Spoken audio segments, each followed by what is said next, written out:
मेरा नाम फूलन देवी है, लोग बैंडेड क्वीन के नाम से जानते हैं। और हमें पता नहीं था कि इतना संघर्ष करने के बाद हम जिंदा रहेंगे और आज आप सबके बीच में भी पहुंचेंगे, इतना मान सम्मान भी हम पाएंगे, ये हमने कभी नहीं सोचा था। 4 साल हम जंगल में भटके। आपको पता होगा कि हमारे हिंदुस्तान में नहीं कहना चाहिए ऐसे मौके पर, मैं कहूंगी, बताऊंगी जो मेरे पे बीती है कि हमारे सामंतशाही लोग, पैसे वाले लोग और खासकर मैं जात का नाम लूंगी तो लोग कहेंगे दुबई में जाके जात पुकारी रहेगी।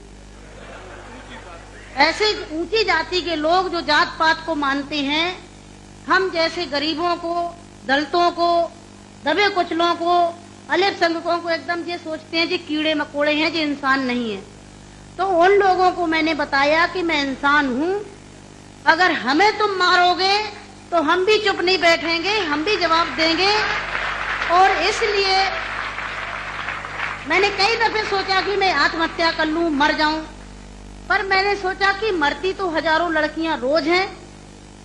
बताओ, हमें डाकू के नाम से जानते हैं लोग, डाकू, फूलन देवी डाकू। बताओ, मेरी 4 हाथ पैर हैं।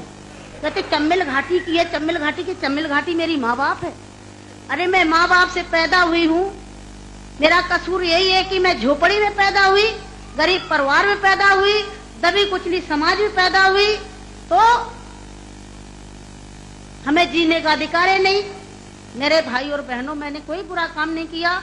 मैं तो वहां भी मंच पे बोलती हूँ, अब्बू भाई के साथ में तो कई सभाएं हुई हैं, बहुत बड़ी बड़ी सभाएं हुई हैं, कि मैंने कोई बुरा नहीं किया है।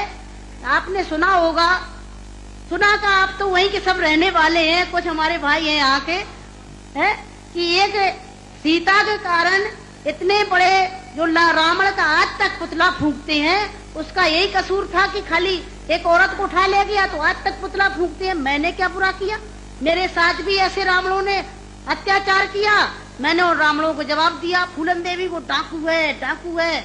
अरे वो तो माननीय मुलायम सिंह जी की देन है, नहीं नाम लेना चाहिए, जो आज हम समाज के अंदर खड़े हैं। और नहीं तो इतनी बड़ी साजिश रची थी, हमने कोई बुरा काम नहीं किया। जिन्होंने हमें सताया, हमें समाज में रहने लायक नहीं रखा, तो गुस्सा में इंसान अच्छा काम नहीं करता, गुस्सा में गलत ही करता है।